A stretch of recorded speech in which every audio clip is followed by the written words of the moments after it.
through. I didn't get exactly where it was coming from when I should have when I read this through. Thank you. So I'm against. Okay, we've recorded those. Thank you very much, ladies and gentlemen. We'll go to item 7.4, I believe, and introduce the Chief Executive and the Group Financial Officer to give us an update on their progress.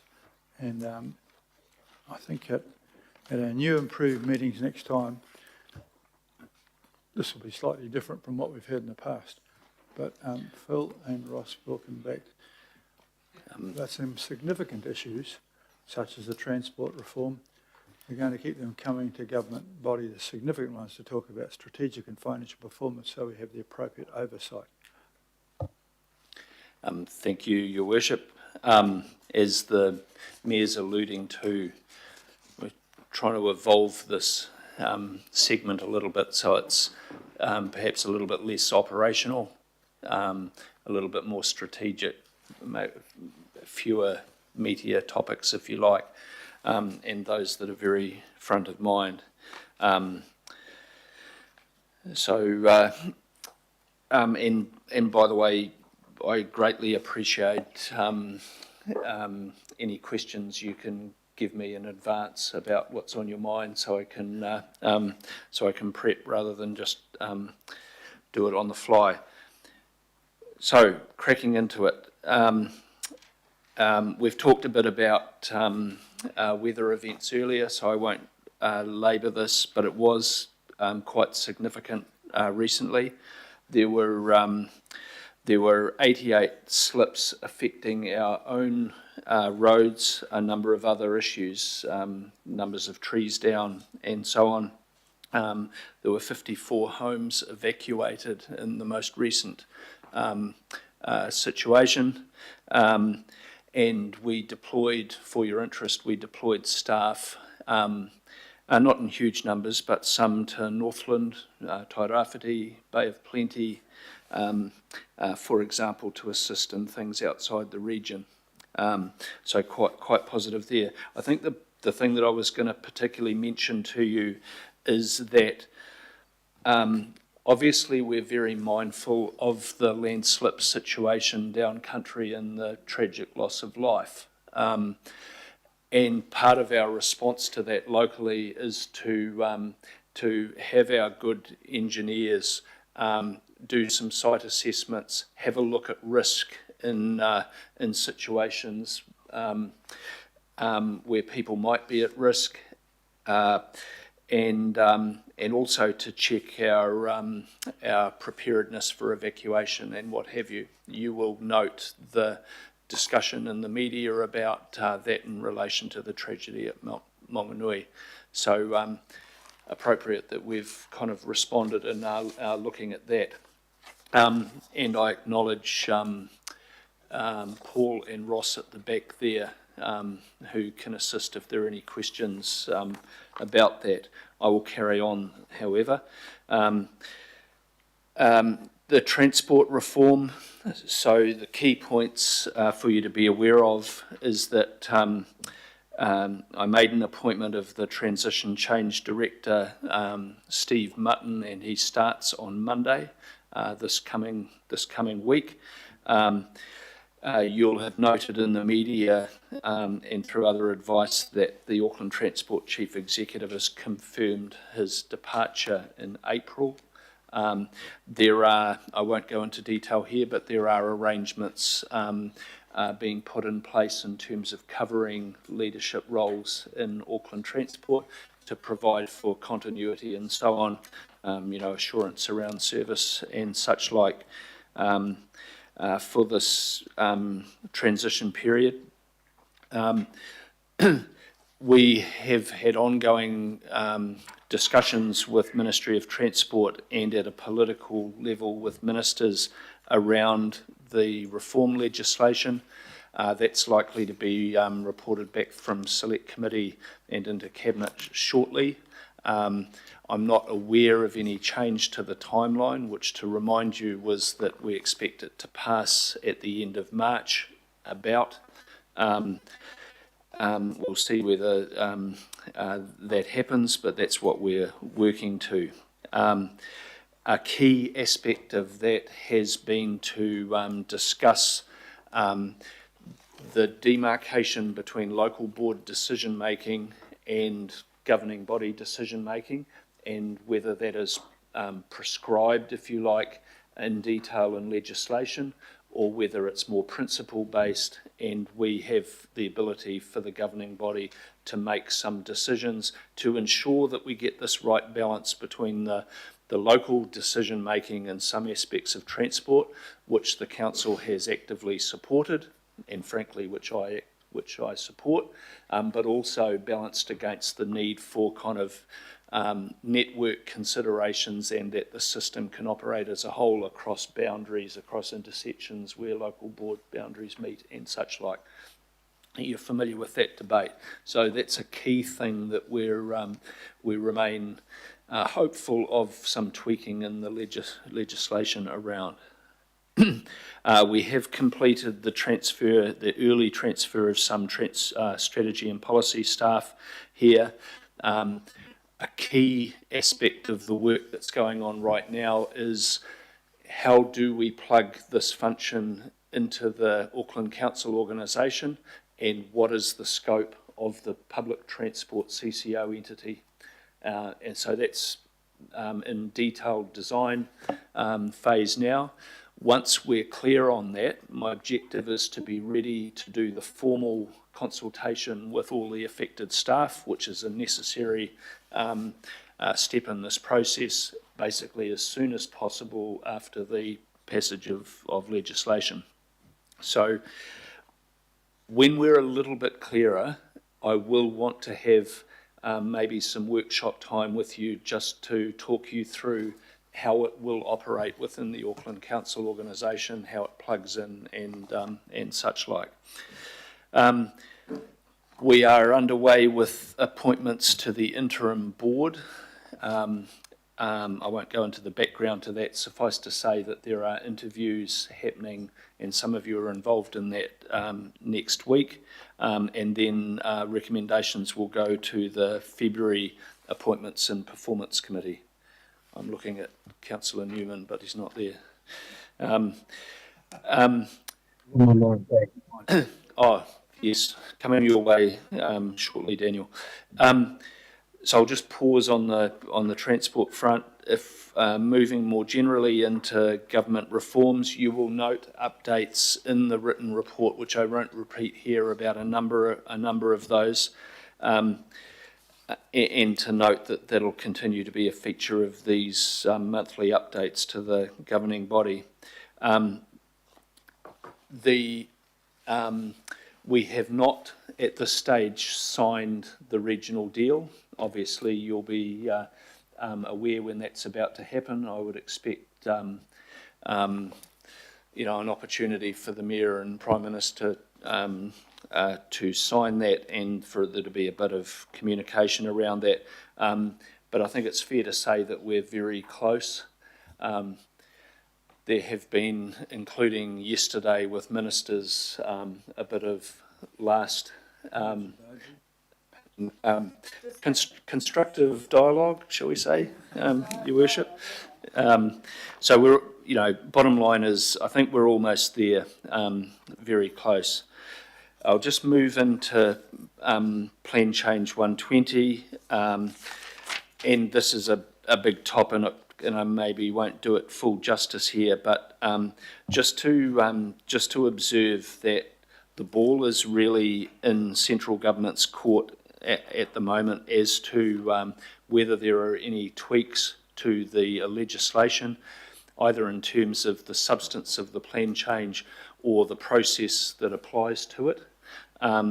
So, live discussions with central government about that, but at this stage, no clarity from central government about what is actually intended to happen in terms of that legislation. They're still taking advice and working through it, and we'll need to, obviously in due course, discuss that with you. In the meantime, the ball is rolling on the process as it was set out and required of us in the legislation. 10,000 submissions means that there's a lot of work upwards of 55 people involved in doing the analysis and advice that flows through from those 10,000 submissions, and the independent hearings panel is needing to start their, or not needing to, they are starting their work. So I think we'll leave that there. I predict there might be some further questions, and we'll cover that off at the time.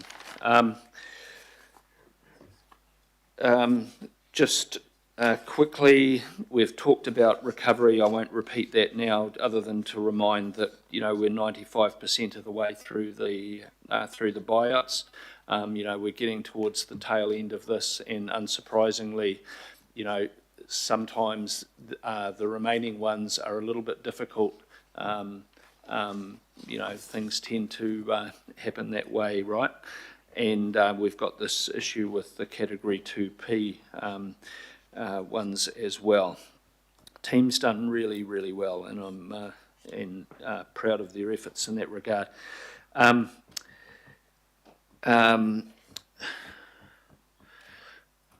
Ross will talk to the financial update. I want to acknowledge that things are going well this year in terms of being favourable budget year to date in terms of revenue, in terms of expenditure, and pretty good in terms of completion against the capital program and good progress against the savings target for the year. So I'm quite happy with that, and Ross will fill you in as best he can, recognising that the cycle of these meetings doesn't allow the most recent official monthly figures to be available, given they're right at the start of the month.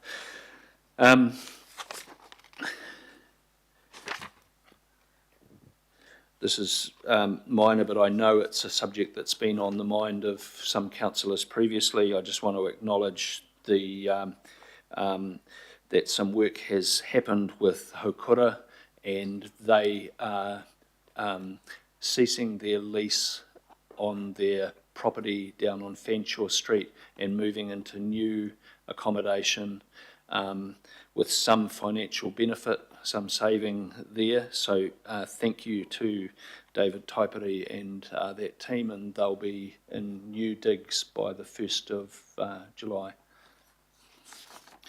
Very good. Ross, I'll pass to you if that's okay. Great, thank you. So I guess in terms of strategic issues, we've talked a lot about rates capping this morning, so I won't touch on that again. In terms of other things, the annual plan process, so that is progressing. You made decisions around items for consultation late last year, so the staff are busy working away on an annual budget, an annual plan consultation document that will go to the Budget Committee on the 18th of February, and then consultation on the budget will run from the end of February to the end of March. No major surprises there. Alongside the work on the budget document and consultation, we've done our usual thing of going through, reviewing all of the revenue and expenditure projections across the council group. What we've found so far is that things are broadly in line with the initial projections, maybe slightly more favourable in a couple of spaces, but it's kind of broadly in line with what it was. So it's kind of reassuring that we're not seeing any nasty cost pressures or things increase, even though the December CPI was a bit higher than we'd expected, printing at 3.1% rather than around 2.7%. But we think that's kind of manageable, these pluses and minuses, so it's not looking too bad. We're working through in terms of finding mitigations to the remaining budget gap. One thing that's been helpful there is we've indicated Port of Auckland has been performing well. They've been achieving their results largely sort of 12 months ahead of target. So the board has agreed to improve the budget projections by about 5 million. So that will help. That will help close that gap. It's one thing to exceed the budget after you've set it, but in order to help with the rates, to balance the rates, we need to capture it in the budget. So really pleased, the board of Port of Auckland has come to the party and helped out a little bit there by offering up some of that enhance performance into the budget itself. Other things going on, we're busy working through the interim report, the half-year report, as at 31 December. That will be, and it has to be released through the NZX, so it'll travel through the Audit and Risk Committee and NZX release by the end of February. So we'll work through that. So things, we need to sort of keep some of that confidential, but, happy to talk about the general trends as we have been doing sort of every month as we go through. We have provided financial dashboards, not to this or any other committee, we've just been sending them by way of memo, given sort of timings of meetings. So the October and November ones have gone through. We'll figure out exactly where to send the December, January ones, but those details will come through in due course. But at a high level, as Phil's outlined, things are tracking broadly in line with budget and slightly favourable. At a group level, in terms of capital expenditure, CapEx delivery is a little bit lower this year than last year, so 81% for the 6 months to 31 December, so 81% of budget. CapEx delivery about 1.8 billion compared to a budget of about 2.2, so about 400 million less. To some extent, a lot of that is timing.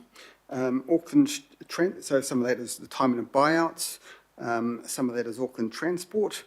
There were, with Auckland Transport's capital program, some chunky items that are things that tend to be lumpy. So that's purchase of new trains, procurement of electric and hybrid ferries, and some property acquisitions. So things that happen in big chunks, they didn't happen in the first half of the year, will most likely happen in the second half of the year. So there's a timing element there.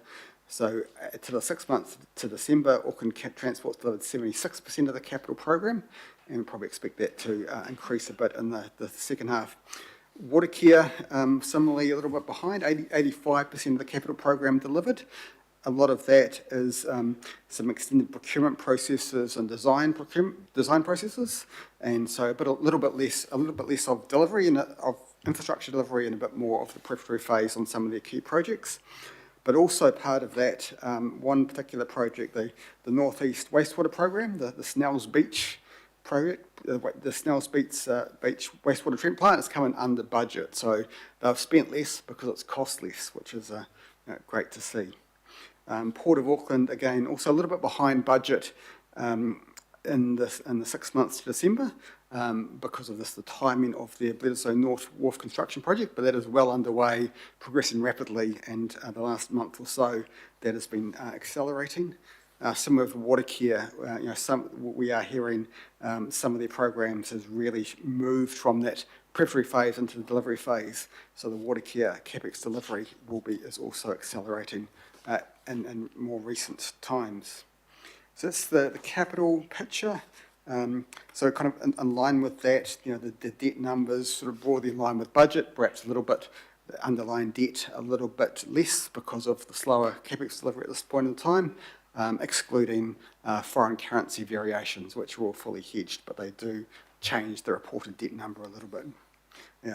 Those detailed numbers will come through in the interim results when that gets released. On the operating side of things, things are also progressing well across the group. 137 million favourable on the net direct expenditure. So that is a 3% favourable direct revenue across the group. So 50 million favourable to budget for the group for the 6 months. A lot of that is higher operating grants from a range of different things. Some community-led waste initiatives, waste minimisation activity attracts some grants. The timing of some of the Category 2C projects in properties, that has happened earlier, and so there's a timing difference with a bit more Crown subsidies delivered in that period than expected, and similarly a little bit more NZTA grants for PT operations. Outside of the grants, Watercare's IGCs, their growth charges, but it continues to be higher than expected due to more development activity. So 3% on those direct controllable revenues, excluding rates and those things. On the cost side, direct expenditure, 4% favourable to budget. Some of that is timing of some certain projects, IT projects, and some things in around the category 2P that's been discussed earlier. So there's a bit of timing changes. There's probably a few programs where we would expect a little bit more spend to occur in the second half of the year than the first half. But overall, we're tracking pretty favourable against budget. And then finally, FTE across the group, about 200 extra FTE over the last 3 months, mainly Auckland Council and Tātaki, largely due to seasonal trends. So that's more higher seasonal workforce because of more activity and a range of seasonal activity. So that's, I guess, a snapshot of the financial issues and position. Happy to take any questions. Councillor Ferry's got one. Kia ora. My questions were actually around the Plan Change 120 aspects that the CEO spoke to briefly. So I wonder if the Strategy Director might be available for some of those, because no offence, Phil, but she may have some answers to assist if Megan's around. Looks like you might be on your own. Let's see. Okay. I'll do my best and Yes, we'll fill in thank gaps later. So obviously we have a situation now where the panel is set up and starting to work. And just clarifying, so we provide the Secretariat effectively for that and cover the cost of that. That's correct? Correct. And do we have a sense of how much that may be? Or is it sort of how long is a piece of string at this point? Oh no, we've forecast what the cost might be. I haven't got the figures in front of me, Councillor, but can confirm them after this. Okay. And when we get those figures, will those include staff time? Because I'm assuming that we've pulled some staff off that might otherwise have been working on other things to focus on that. Yeah, but there'll be two parts to it. There'll be additional staffing requirements to cost to meet, and then there's the value of the redeployment of staff into that work where they might have been doing other things. But of course, and that is happening actively now. But of course, it's displacement because sometimes they're coming out of resource consent and other planning work, and that needs to be in turn backfilled. So okay. Cool, thank you. Looking forward to that. You mentioned that we have 10,000 submissions. This might be a question that's a bit too early in the process, but I think it's helpful perhaps if we can have a breakdown of the kind of quantum of submission points we're looking at, because when we say get 10,000 submissions on, say, the annual plan, often 8,000 of those may only have 1 or 2 submission points. Whereas I think in this, the complexity of it means that we're going to have, of those 10,000 submissions, a high proportion that may have 30, 40 submission points in them. So is that something we can get some data on at some point? Because I think, again, it's important for the public to know that. yeah, again, so early days and even to arrive at that high level view is going to require a bit of analysis, so that's what's happening now. But yes, I'll undertake to make sure you get briefed on the profile of the submissions and then publicly also. Thanks. I think that will be reassuring for people who understand that, actually there is, there's a lot of stuff being taken into account and weighed up. I might just say, Councillor, that I expect that there'll be some quite localised concerns, meaning that there might be some consistent themes, but a lot of people will be talking to effects on their particular area. Yeah. Yeah. And certainly I'm getting emails about that from people, very specific, single property questions, and that was the case before submissions closed as well.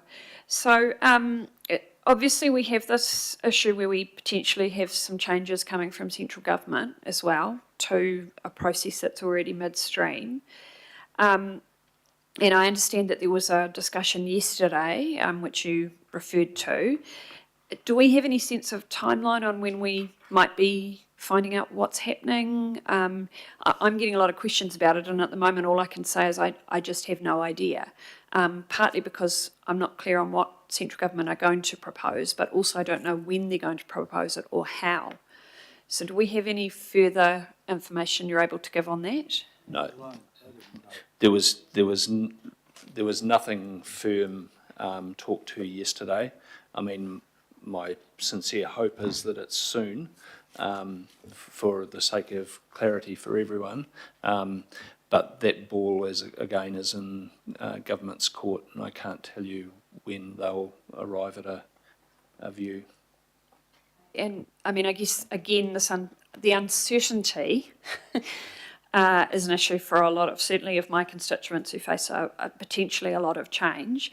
The uncertainty isn't helpful. I guess what I'm wanting to clarify with you is that we're trying to get certainty, but as you've said, the ball is in central government's court.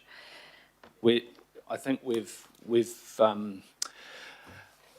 made our hope very clear that we want that certainty as soon as possible. I think we all understand there's a bit of complexity to this. I've heard some narrative that sort of suggests that we're just simply talking about the theoretical yield number. There are a number of other dimensions to this, the process itself. I won't go into detail there, and so forth, that I understand they'll need to consider in terms of any change that's made. And to be frank, there are at least a couple of things that we think weren't right in the original legislation, just in terms of guiding the process and dealing with historic consents coming out of MDRS and such like. So the opportunity is there. We need it to be there to advocate for one or two other things alongside the, whatever they might choose to put in the legislative change. Okay, and I guess finally, is there a possibility for us to, put out some comms on this or something that makes it clear this is where we're at as of now? Can we put out an explainer or something that says, look, we know there's a lot of uncertainty. We're very clear about where we're at. This is what we're waiting for. I see the Mayor wants to answer this one. Phil? A bit. I think that it's, we asked specifically, where are you? And they answered, it's clear that there's not unanimity on the other side. So it's a bit early to put anything out because, but we said you've got to have an answer, not several answers to us. Because there was a bit of a range there, unfortunately. So I think it would be too early to say anything other than that we are severely asking to find some surety of where they are just yet. I think that sums it up. So I guess then, though, we have this issue, and maybe this is a job for the panel and those supporting the panel to pick up. I'm not quite sure how that would work, where they're in a process with submitters who have submitted in good faith based on a proposal. How can the panel, I guess, and I mean the panel in a broad sense, not necessarily the people on it, how can they, I guess, provide some certainty to submitters about the process from here and whether they have submitted on a proposal that remains the proposal? And the flip side of that, people who chose not to submit, who might have submitted had they faced a different proposal and now can no longer engage in the process because they didn't and aren't able to perhaps respond further through the further submissions process because they didn't submit in the first place. So they've been excluded. Yeah, I mean, yes, I think we all agree that those are some of the questions there. I'm not sure whether it would be wise for the independent hearings panel to say too much while this is up in the air. I think as soon as we've got some clarity, then you're absolutely right. Some good communication needs to happen, and it'll have to include this question of, the procedural questions about who has and who hasn't submitted and whether the game's changed and those sort of natural justice type considerations. So those are all very real issues for us right now that I don't have answers to. Fair to say that you don't have an answer because there isn't an answer, as opposed to you don't know the answer. Can I just confirm that? I think we whacked a fair few balls up the other end of the court. Yeah. Okay, thank you. Councillor Fletcher, please. Oh, thank you. And my questions, I suppose, are extensions to what Councillor Ferry has already said. But I firstly want to thank Phil Wilson for the professionalism and the overview and insights that he's been able to share with us today. I just want to support those comments that we've already heard around the concern that perhaps from a cost perspective, from an anxiety perspective, given that there is uncertainty on what the process is going forward, we don't want to feel that we're putting people through additional stress that may actually be redundant, because it's been quite well foreshadowed now that there's going to be change. The specific question that I put, if you can answer, Phil, is where the timing of the further submissions would have started around about the 26th of February. If you can't answer today, but for those people contacting us, what would you have us say to them, taking into account the fact that there's a lot of balls in the air and we're not sure where they're going to land? Councillor, I'm not sure I can answer, other than to say I need to take it offline, talk with Megan Tyler and others involved in this discussion. You know, MFE is advising ministers as we speak and so forth, and I think as soon as we've got some clarity, we'll communicate it. So any modification or delay, we've just got to convey that that's really in the government's quarter. I again just want to repeat the confidence that I have in you and the quiet and respectful way that you have gone about this. Is there anything else that we should be aware of on this particular matter? The only thing that comes to mind is, of course, we're very conscious of this discussion in the community. The fact that, I suppose you could describe it as contentious. Certainly people are really interested in it. There's another aspect to why we need to move things along and get certainty, and that's that uncertainty is really unhelpful to people in the construction and development sector, and that goes to preparedness to invest, to help us get on top of housing supply and what have you. So, a vacuum here where there's uncertainty and what have you is unhelpful. The other thing, and I'm getting into too much detail, the other thing I think we've got to be cautious of here is that we've got Resource Management Act changes that are coming through that will have additional requirements on us from a planning point of view in terms of a new spatial plan. So we've got to get clarity about how this Plan Change 120 stuff intersects with what's about to arrive in terms of a new planning regime. And the worry I have, frankly, is that could further create uncertainty that's unhelpful in terms of that development pipeline. So probably best to leave it there and commit to communicate to everyone as soon as we've got something more to say. Thank you for that, Phil. And do you feel confident that you have all the support you require? Yes. Yeah. Thank you.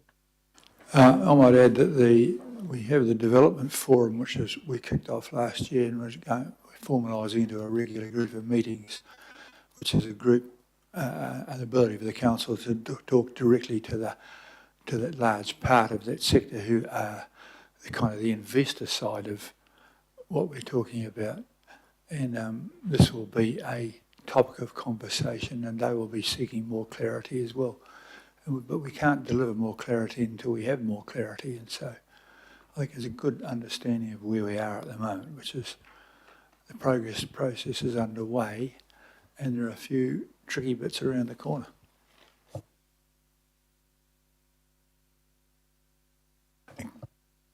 Deputy Mayor Simpson, please. Thank you. And first, Phil, I just want to say thanks very much for reaching out to other jurisdictions and offering support in January with the weather events. I think that just goes to show that our team at Auckland Council is very keen to share its knowledge and expertise around that. My question to you is around the January weather events, and I wondered whether I noticed that you said that we'd had 88 slips and 54 homes evacuated in January. And so my question first is, did the weather events give us any insights into whether changes we've made to our Auckland emergency management processes are working, or was the weather not severe enough to test our new systems? That's my first question.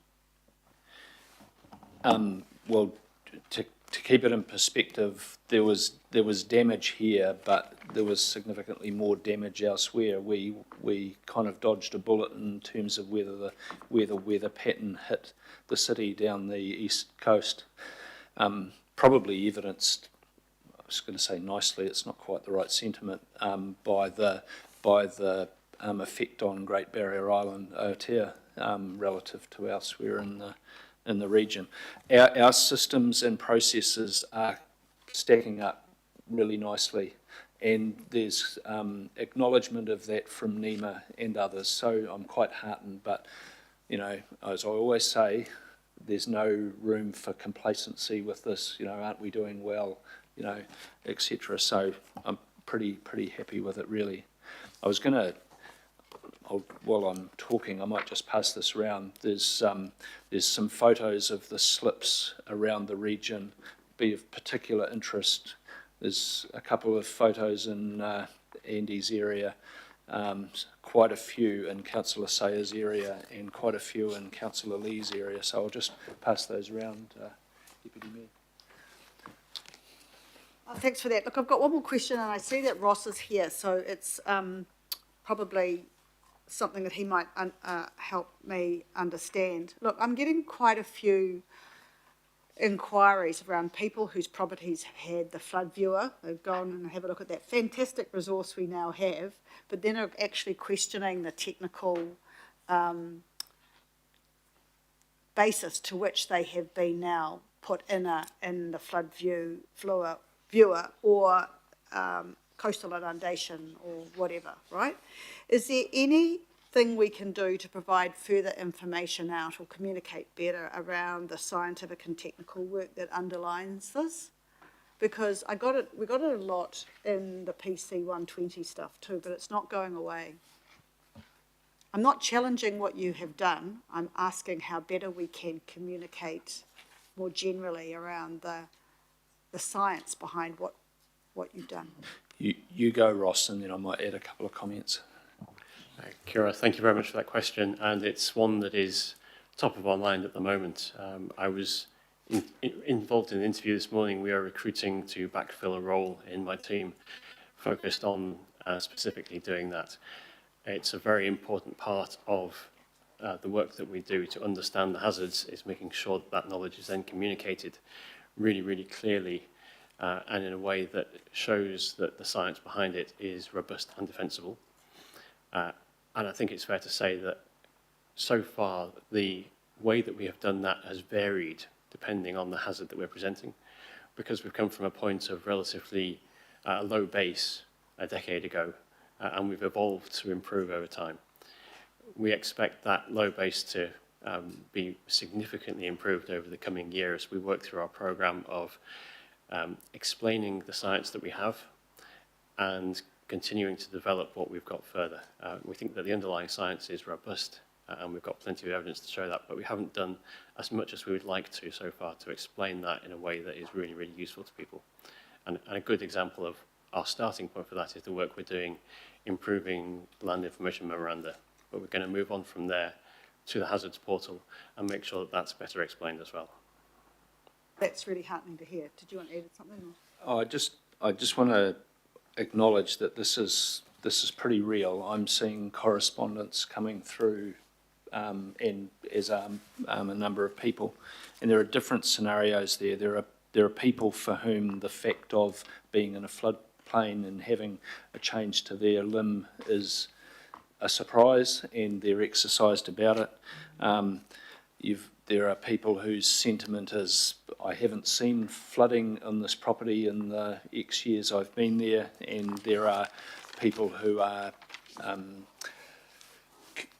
concerned because they're trying to or want to either sell or develop the property, and it's impacted by this. So it's timely just to remind, really, that as much as we will do more in terms of communication, there actually are some good tools online, and I'd encourage you to have people have a really good look at not just the flood viewer, but the information, the educational material and what have you that's sitting around it. I'm overdoing this, but this is fundamentally important, because if we don't, and you have said we're not in the business of buying out properties in the future, we're moving into a very acute buyer beware stage, and our fundamental and moral obligation is to have good information on site so that people make informed decisions going forward. And that's tough and confronting for some property owners now, but that's the direction we're heading in.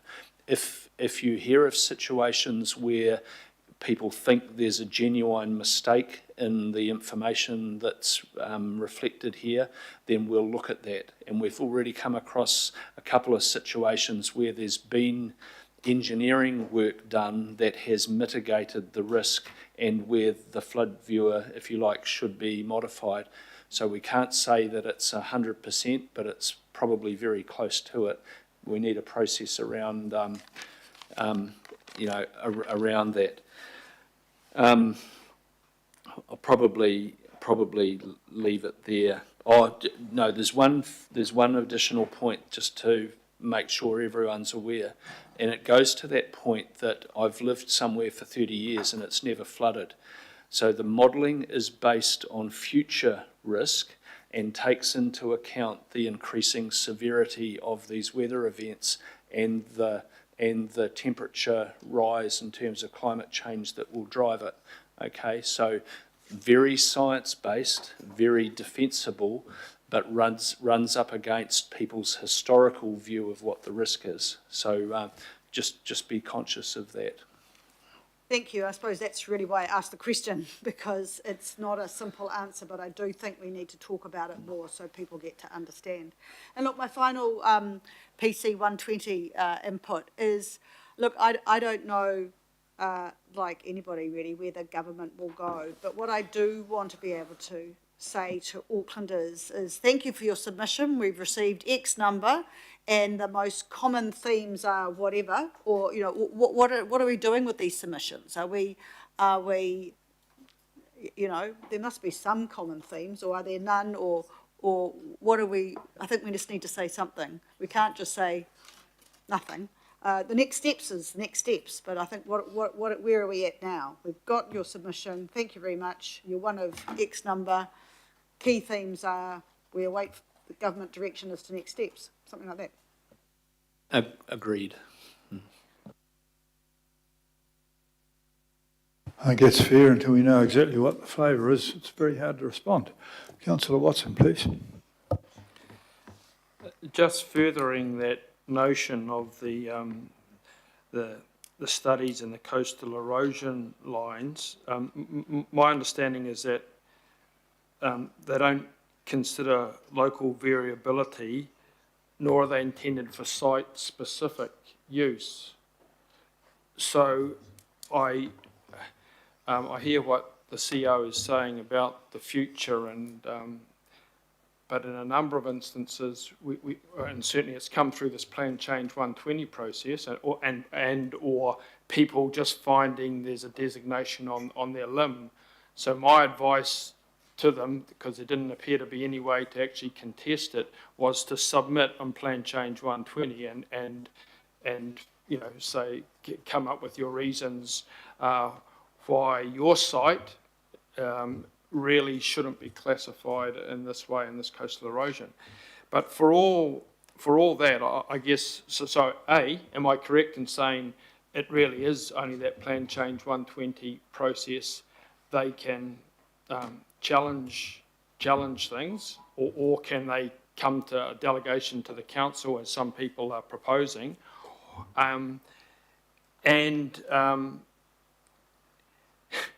How can it really be accurate when I look at all the variabilities on the coastline where I am, where you can see, yes, boy, that's really going there. Other parts, it's never. So I don't know how we can defend it on a site-by-site basis. Kira, great points, and much of what you say is exactly spot on. These are regional studies in most cases, and so they can't take into account site specifics. There may be, for example, locations where there has been saw nails, retaining walls put in place that changes the characteristics, and that sort of thing will never get picked up in a regional study. We can put notes on property files to reflect those changes, and that's why we always recommend to people that when they get a limb, they also get the property file, because the property file will give the site specifics that have modified the more generic information in the limb. When we do these regional studies, the intent of them is to identify areas where further investigation is recommended. That's the point. They identify the starting point, but they are not the end in themselves. And so if people have something about their site which is different, which justifies a change, we will absolutely listen to that. And where we can show that there's evidence that it doesn't align with the generic assumptions that are made in these regional studies, documents can be put on the property file to explain that. And if they show that there's a change needed in the regional studies, we can incorporate that into the next round of updates that we do onto those studies as well. So there's two potential routes there. So the real world consequences for these people as they relay this to me is that they're finding their houses difficult to sell because there's something on their limb, and there's a concern that that might translate into the ability to insure their property and so forth. So they're seeing, in their view, like a consequence here and now for a designation that they challenge. This is a field that I've operated in as well as you have, and people in those circumstances really should hire their own consulting engineer and get a position which lets them know whether they could challenge it or whether they really do have a problem. These things cost a minimum of 10 grand a shot, and we're not, as a ratepayer, especially with a cap on us, going to rush out and do every section that's got a problem on it. And it's also, in my experience, and I'm sure it's yours as well, is that sometimes the actions of the owner have actually exacerbated the risks of which the property was in. So if you've got speaking to people in those positions, councillors, I think you should chat to them and say it would be very wise to pop down and see their own consulting engineer. Then it's their information and they can promulgate it or not. It's for them to use. So I don't think it's up to the ratepayers to defend an area like that. I'm not necessarily suggesting that, but what I'm taking away from this, the difference that I didn't realise is that people have the ability to approach council with the evidence that they say, okay. Ironically enough, my next question flips to the recent weather events we've had, and I see we've got in-house geotechnical capability, and certainly in my area there was some quite unexpected slumps, big slumps that if people had been in the vicinity, they were a goner. Like, these were big chunks of the cliff coming out. One of the feedback, and it goes to the new situation, and I've had a good conversation with Paul about this rapidly different situation in the last 2 or 3 years. I mean, things have really seemed to have changed quite significantly. What is, and one of the feedback I'm getting from people in our community is that in a number of these coastal locations, these big, heavy pahutakawa trees with big limbs, out of weight, and a wind move and shake up the earth. Is that a reasonable observation people are making? And B, what does that therefore mean for our maintenance regime if trimming or whatever else could happen to stop, these then big slumps that take the trees and everything, and that the overburdened trees may be contributing to? Kira, yes. The science on the impact of trees is mixed. And unfortunately, we haven't got really robust evidence for New Zealand species. What we can see from overseas studies and from the information we do have from Landcare New Zealand, from the research that they've done, is that it depends very much on the nature of the individual tree and the species. So Pōtakawa are one of the plants which has probably the best stabilizing properties. When you see the root structure that they have, it looks very much like the Pōtakawa reflected under the ground. So they have a very robust and deep root system, which adds quite a lot of stability. Now, even in those circumstances, if it's completely undermined, eventually it will fall. And then we see that around the coastlines. When they get undermined very significantly, nothing is going to stop it falling over eventually. What we've normally seen in those circumstances is that it's probably delayed the collapse from happening. At the other end of the spectrum, there are trees which are much less stable, and pines are one example. They have a very flat root structure, platy, which is very shallow. And because they're quite tall, they can catch more wind often than a Pōtakawa might. So they will probably have less ability to stabilize the slope. We've also got to take into account, I've been talking very much about mechanical stabilization, the strength that the roots provide. We've also got the important function they take of sucking the moisture out of the slope, which adds a lot of stability to it by reducing the weaknesses in the soil that are caused by the moisture. So you get that benefit as well. So overall, a mixed picture. Trees can be good and they can be bad. It depends on the circumstances. Sorry, just one final. Are we, particularly in light of the CEO's comment about Tauranga, are we now looking to be a bit more active in monitoring locations that we may not have thought about before? I was speaking to, if you like, some priority areas where people gather, people camp, and such like. It does plug into a broader effort that's around the coastal margins and what have you, Ross. Yes, so we, partly as a function of the landslide susceptibility work that we published last year, are now in a much better position to do risk assessments. So we're updating the risk assessments for our asset base and the places where people congregate. And that's an analytical process that takes a bit of time, but we're working through it, and it's part of our work program anyway. So we're continuing to do that and accelerating it for some areas where it's particularly critical. Good questions, thanks, but cliffs grow backwards. There's nothing you do about that. Councillor Patterson-Hamlin, please. Thank you. I think this is for Phil. Following on from some of the points around PC 120 and the anxiety and the uncertainty, and accepting, of course, as has been pointed out, that we don't know what the next stage is going to look like. Is there anything we're doing kind of proactively to support the well-being of the staff who've spent the better part of a year of their lives on this and their summers on those 10,000 submissions? I can imagine that would be a pretty soul-destroying experience to then see these headlines come out. Are we cognizant of that? Are we supporting them?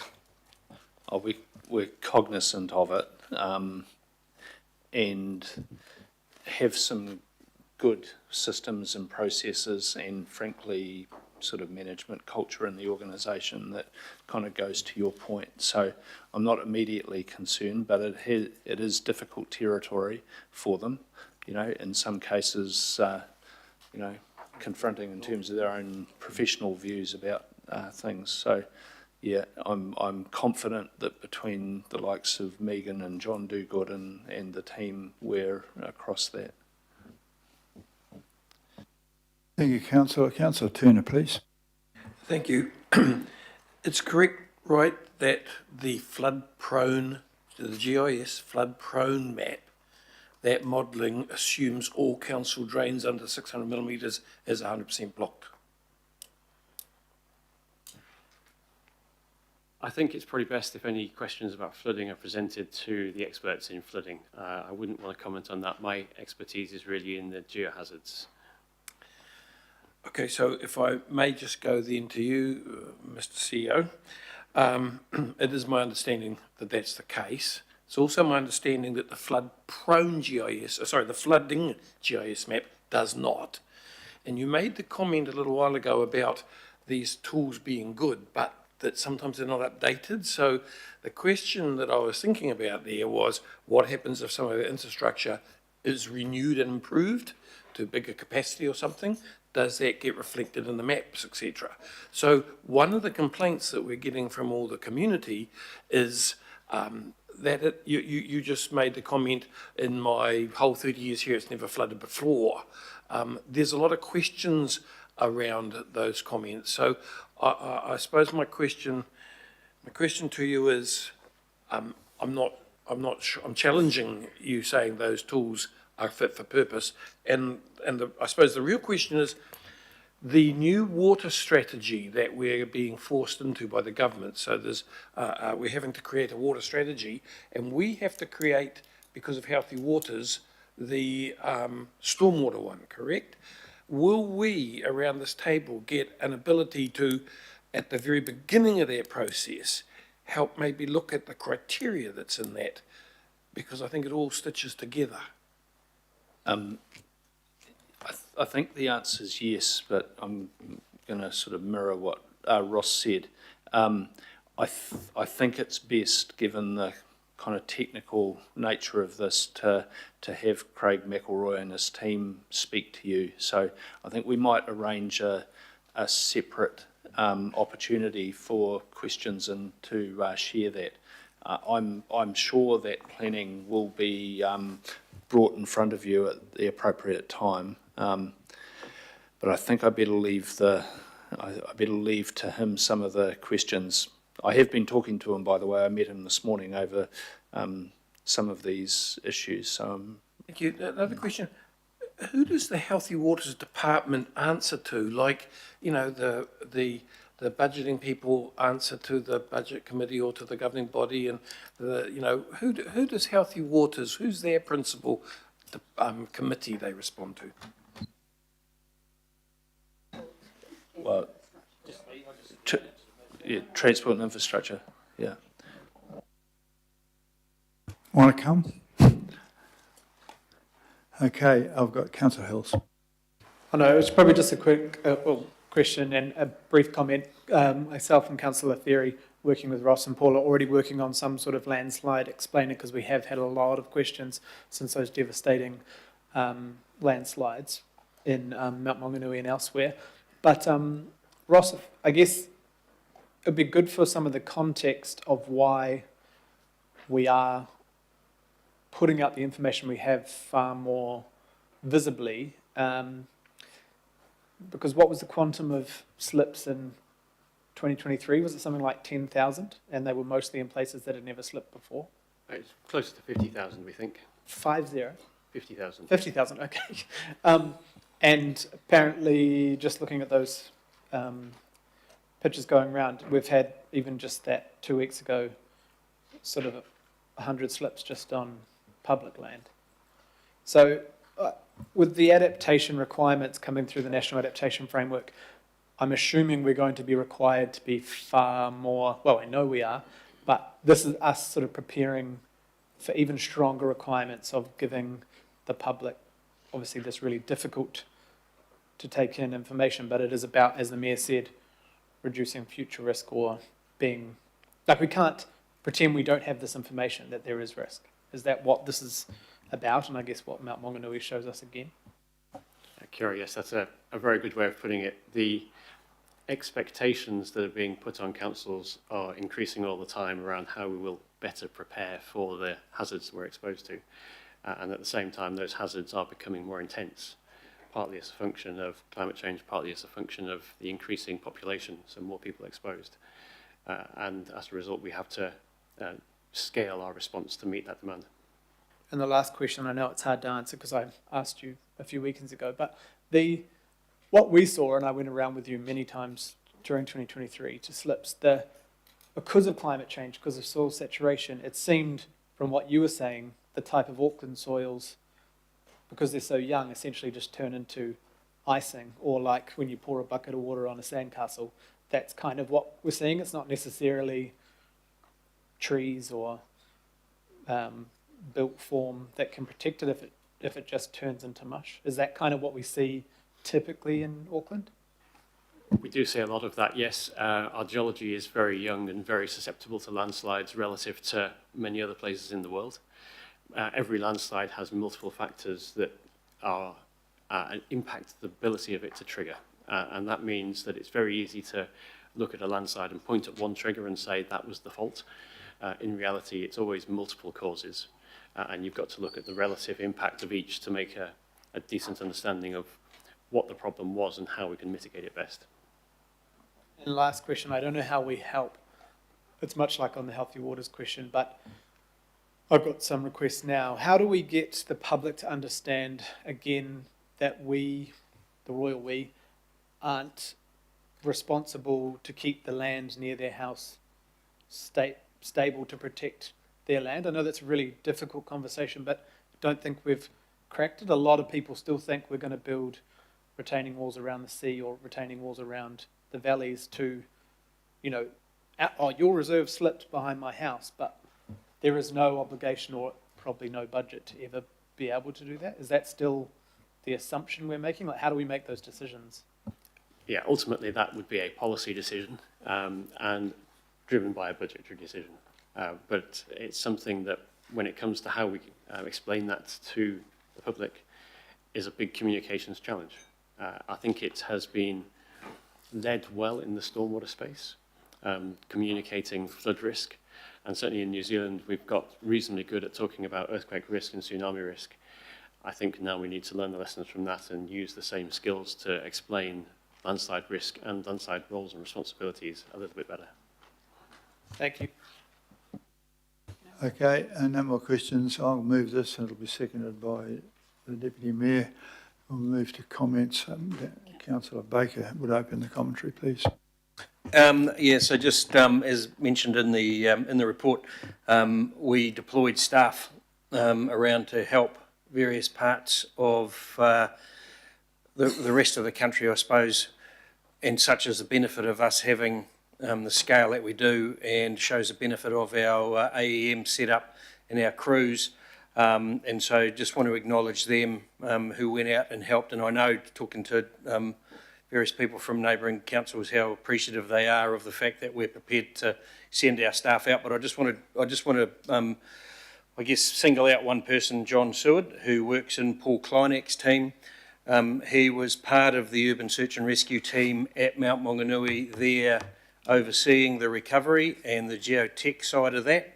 And we all saw how traumatic and terrible that was for the people. And these are generally people who don't, in a normal day, have to see the things and experience the things that they were experiencing there.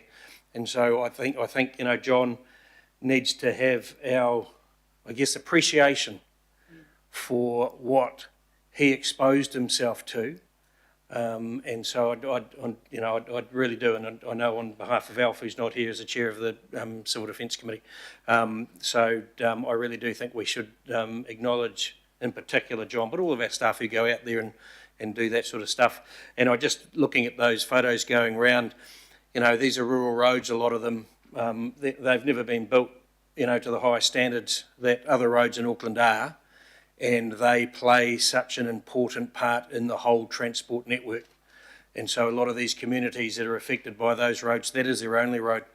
And so, we can never underestimate the impacts of those slips, and even on the barrier. And as Mike will tell you, the importance of the transport network on the barrier is incredible. When Run Road that accesses Trifina is cut off, they've actually got to change everything around and send ferries and everything to another part of the island. So we should never underestimate the importance of some of those roads and how they're impacted on the whole transport network. But just want to acknowledge those staff of ours that went out there and put themselves at risk and some pretty confronting.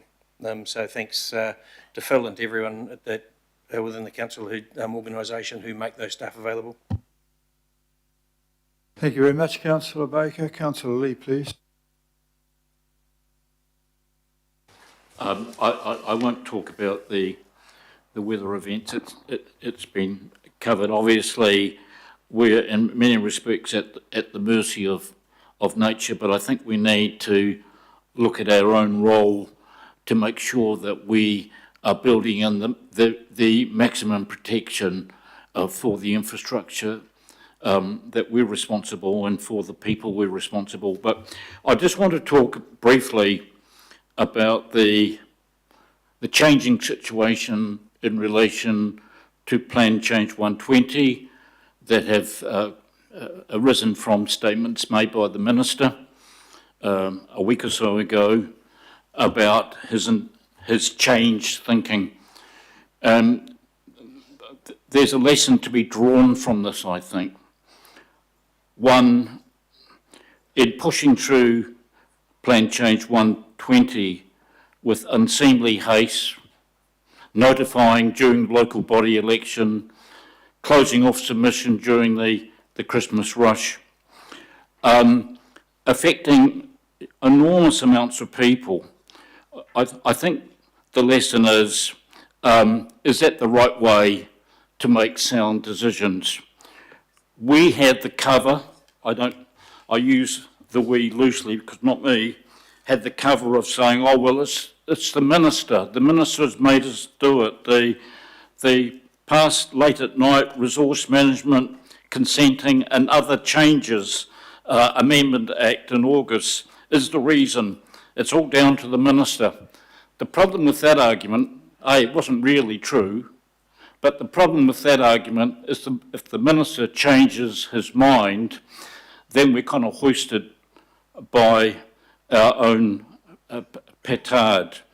And the other real concern is rushing decisions through and cutting out due consultation with the people who are most affected, our ratepayers, the property owners. I hope we can draw lessons. Whatever the outcome, there are 10,000 at least anxious people out there, and they didn't write those submissions for the fun of it. That they are concerned in various degrees, as we've heard. And therefore, I think that we need to look very, very hard at our decision-making process, because every time we rush a decision, it always tends to go pear-shaped. Whether it's Western Springs or whether it's Plan Change 120, and indeed, the late unlamented Plan Change 78. You know, this is a serial problem, and so I think, I hope there will be serious learnings taken from this, whatever happens. Thank you.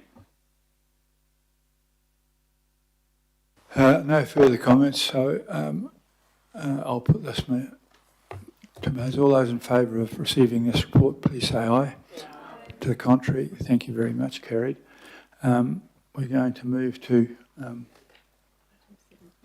item 7.5, which is largely procedural. It's a status on things that have happened, the update.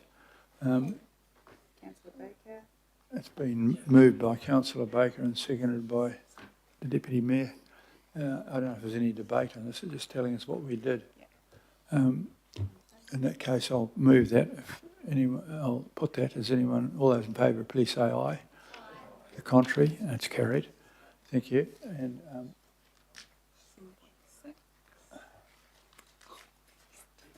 And decisions made under delegation. I got involved with one of those in Richard Hills. I'll move this and Richard Hills will second it presumably. But that's there to tell you that we put in the submission for the Public Works Amendment Bill due to the timing over Christmas. It was quite a carefully thought out submission. And I think it will have your support. So all those in favour of that, please say aye. Aye. To the contrary, carried. I think that brings us to the end of the day. So at 3:07 we're finished. And thank you for attending your first meeting. I look forward to seeing you during the rest of the year. Cheers, everybody. Bye.